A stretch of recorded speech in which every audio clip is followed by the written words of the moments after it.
আসসালামু আলাইকুম। জসিন্তা জিনিয়া স্বাগত জানাচ্ছি এনটিভি দেশের খবরে। ক্রাউন সিমেন্ট শিরোনাম দেখছিলেন, এবার পুরো খবর। ঢাকা বিশ্ববিদ্যালয় কেন্দ্রীয় ছাত্র সংসদ ডাকসু ও হল সংসদ নির্বাচনের মনোনয়নপত্র সংগ্রহের শেষ দিনে সরগরম বিশ্ববিদ্যালয় ক্যাম্পাস। এরই মধ্যে শিবির সমর্থিত প্যানেলে ভিপি পদে আবু সাদিক কায়েম, স্বতন্ত্র প্যানেলে ভিপি পদে উমামা ফাতেমা সহ বেশ কয়েকজন শিক্ষার্থী মনোনয়নপত্র সংগ্রহ করেছেন। প্যানেল চূড়ান্ত না হলেও ভিপি পদে আব্দুল ইসলাম খান আবিদ, বিএম কাউসার সহ জিয়াস, এজিএস পদে ছাত্রদলের একাধিক নেতা মনোনয়নপত্র সংগ্রহ করেছেন।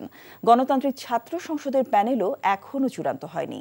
এছাড়া ডাকসুতে এখন পর্যন্ত মোট 250-এর বেশি প্রার্থী মনোনয়নপত্র সংগ্রহ করেছেন বলে জানিয়েছেন প্রধান রিটার্নিং কর্মকর্তা। এছাড়া বাম গণতান্ত্রিক জোট থেকে ভিপি পদে শেখ তাসনিম আফরোজ ইমি ও জিএস পদে মেঘ মল্লার বসু মনোনয়নপত্র সংগ্রহ করেছেন। এদিকে জাহাঙ্গীরনগর বিশ্ববিদ্যালয় কেন্দ্রীয় শিক্ষার্থী সংসদ জাকসু ও হল সংসদ নির্বাচনের মনোনয়নপত্র বিতরণ ও জমা কার্যক্রম শুরু করেছে নির্বাচন কমিশন। সকালে বিশ্ববিদ্যালয় পুরাতন প্রশাসনিক ভবনে নির্বাচনী অস্থায়ী কার্যালয় থেকে শুরু হয় এই কার্যক্রম। এর আগে গতকাল প্রকাশ করা হয় চূড়ান্ত ভোটার তালিকা, যেখানে ভোটার দেখানো হয়েছে 11,919 জন। 32 বছর পর 11 সেপ্টেম্বর অনুষ্ঠিত হতে যাচ্ছে জাকসু নির্বাচন। ছাত্র সংসদ নির্বাচনের দাবিতে দ্বিতীয় দিনের মতো আমরণ অনশন করেছেন বেগম রোকেয়া বিশ্ববিদ্যালয়ের শিক্ষার্থীরা। এই আমরণ অনশনে গুরুতর অসুস্থ হয়ে পড়েছেন 4 শিক্ষার্থী। দুপুরে অসুস্থদের মধ্যে 2 শিক্ষার্থীকে রংপুর মেডিকেল কলেজ হাসপাতালে ভর্তি করা হয়েছে। শিক্ষার্থীদের দাবি, গত 2.5 মাস ধরে ছাত্র সংসদ নির্বাচনের দাবিতে আন্দোলন করে আসলেও বিশ্ববিদ্যালয় প্রশাসনের উদাসীনতার কারণে তা বাস্তবায়ন হয়নি।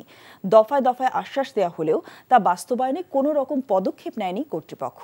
তাই বাধ্য হয়েই আমরণ অনশনে বসেছেন তারা। দাবি আদায় না হওয়া পর্যন্ত অনশন চালিয়ে যাওয়ার ঘোষণা দিয়েছেন তারা, যদিও বিশ্ববিদ্যালয়ের উপাচার্য প্রফেসর ডক্টর শওকত আলী জানান সমস্যা সমাধানের চেষ্টা চলছে। এদিকে আবু সাইদ চত্বরের সামনে বৈষম্য বিরোধী ছাত্র আন্দোলনের কর্মীদের আয়োজনে ইউজিসির গায়বানা জানাজা অনুষ্ঠিত হয়।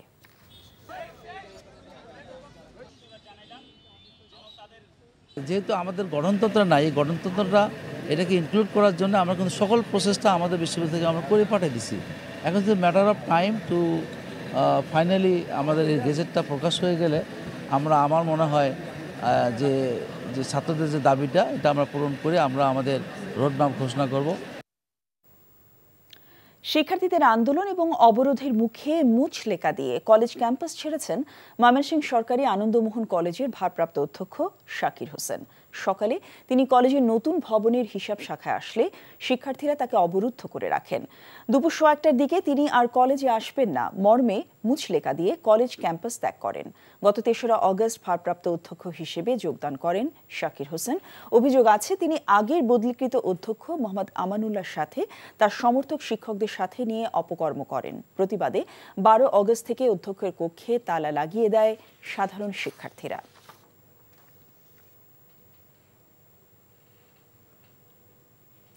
ধর্ম বিষয়ক মন্ত্রণালয়ের উপদেষ্টা ডক্টর আফম খালিদ হোসেন বলেছেন, প্রতিবেশী দেশের তুলনায় ধর্মীয় সম্প্রীতির ক্ষেত্রে বাংলাদেশ রোল মডেল। তিনি আজ চট্টগ্রামে মন্দির ভিত্তিক শিশু ও গণশিক্ষা কর্মশালার উদ্বোধন করে কথা বলেন। দুপুরে চট্টগ্রামে পিটিআই সম্মেলন কক্ষে কর্মশালার আয়োজন করে ধর্ম বিষয়ক মন্ত্রণালয়। এতে প্রধান অতিথি ছিলেন উপদেষ্টা ডক্টর আফম খালিদ হোসেন। উপদেষ্টা বলেন, দেশে ধর্মীয় সম্প্রীতি বিনষ্টের উদ্দেশ্যে কেউ কেউ বিচ্ছিন্ন কিছু উস্কানিমূলক তৎপরতা চালায়, এদের চিহ্নিত করে আইনের আওতায় আনা হবে। এ সময় ধর্মীয় সম্প্রীতির ক্ষেত্রে প্রতিবেশী দেশের চাইতে বাংলাদেশ রোল মডেল বলে মন্তব্য করেন ধর্ম বিষয়ক উপদেষ্টা।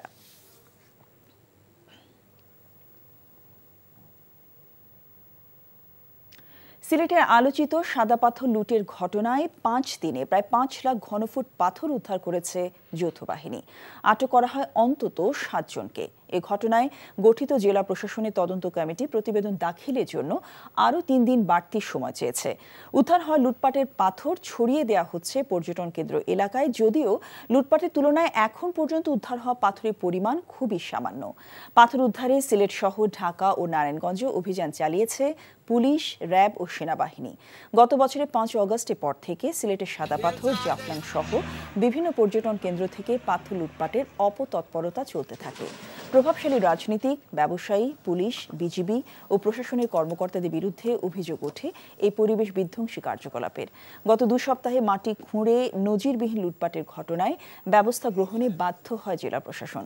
খনিজ সম্পদ অধিদপ্তরের মামলায় আসামি করা হয়েছে প্রায় 1,500 অজ্ঞাত ব্যক্তিকে।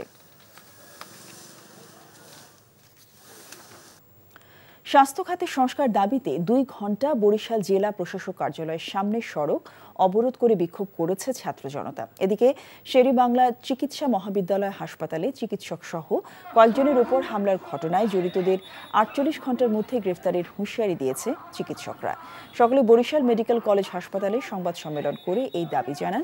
অন্যথায় লাগাতার ধর্মঘটের হুঁশিয়ারি দেয় চিকিৎসকরা। কক্সবাজার টেকনাফ সড়কে 9 ঘণ্টা অবরোধ করে রেখেছিল রোহিঙ্গা ক্যাম্পের শিক্ষা প্রকল্প থেকে চাকুরিচ্যুত শিক্ষকরা। সকাল থেকে উখিয়ার কোট বাজার স্টেশন এলাকায় এই কর্মসূচি শুরু করেন তারা। শিক্ষকরা জানান, কোনো কারণ ছাড়াই রোহিঙ্গা ক্যাম্পে কর্মরত স্থানীয় প্রায় 1250 জন শিক্ষককে চাকুরিচ্যুত করা হয়েছে। গত 3 মাস ধরে তারা বেকার হয়ে পড়েছেন।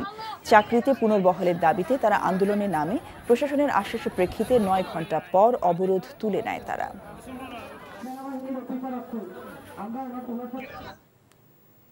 নেত্রকোনা জেলা বিএনপির বর্ধিত সভা অনুষ্ঠিত হয়েছে। আগামী 30 অগস্ট জেলা সম্মেলনকে সামনে রেখে এ বর্ধিত সভা অনুষ্ঠিত হয়। প্রেসক্লাব মিলনায়তনে বর্ধিত সভায় সভাপতিত্ব করেন জেলা বিএনপির আহ্বায়ক অধ্যাপক ডাক্তার আনোয়ারুল হক। জেলা বিএনপির নেতৃবৃন্দের উপস্থিতিতে যুগ্ম আহ্বায়ক তাজিজুল ইসলাম ফারাসের সঞ্চালনায় বক্তব্য রাখেন জেলা বিএনপির সদস্য সচিব ডক্টর রফিকুল ইসলাম হিলারি, জেলা বিএনপির সাবেক সভাপতি আশরাফ উদ্দিন খান সহ অন্যরা।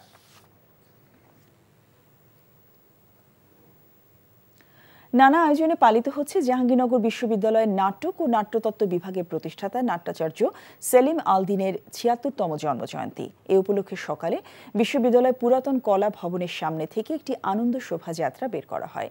আনন্দ শোভাযাত্রাটি বিশ্ববিদ্যালয়ের বিভিন্ন সড়ক প্রদক্ষিণ করে বিশ্ববিদ্যালয়ের ডেইরি গেট এলাকায় তার সমাধিস্থলে গিয়ে শেষ হয়। পরে সেখানে তার সমাধিতে বিভিন্ন সংগঠনের পক্ষ থেকে ফুল দিয়ে শ্রদ্ধা জানানো হয়। এর আগে পুরাতন কলা ভবনে সেলিম আলদিন স্মরণে একটি বিশেষ নাটক প্রদর্শিত হয়। এ সময় বিশ্ববিদ্যালয়ের নাটক ও নাট্যতত্ত্ব বিভাগের শিক্ষক, শিক্ষার্থী ছাড়াও বিভিন্ন সংগঠনের কর্মীরা উপস্থিত ছিলেন। গ্রাহকের ডিজিটাল লেনদেনে আরও স্বাচ্ছন্দ্য ও সক্ষমতা বাড়াতে ট্রাস্ট ব্যাংক ও বিকাশ যৌথভাবে আরও নতুন সেবা প্রদানের লক্ষ্যে চুক্তি স্বাক্ষর করেছে। এই চুক্তির আওতায় বিকাশ অ্যাপ থেকে ট্রাস্ট ব্যাংকের ডিপিএস খোলা, আরও সমৃদ্ধ ব্যাংক টু বিকাশ বা বিকাশ টু ব্যাংক ফান্ড ট্রান্সফার সহ নানা সেবা চালু হতে যাচ্ছে।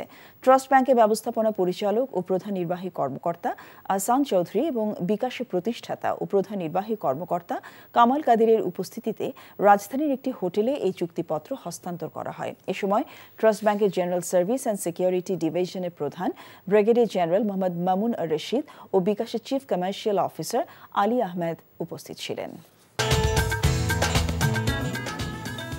এই ছিল দেশের খবরে। এই খবরের ভিডিও সহ আপডেট জানতে ভিজিট করুন এনটিভি অনলাইন www.ntvbd.com। এছাড়াও এনটিভি জনপ্রিয় সব অনুষ্ঠান ও খবরের আপডেট জানতে ভিজিট করুন আমাদের ইউটিউব ও ভেরিফাইড ফেসবুক পেজ। 6টা এভরি নিউজ দেখার আমন্ত্রণ রইল। সবাইকে ধন্যবাদ।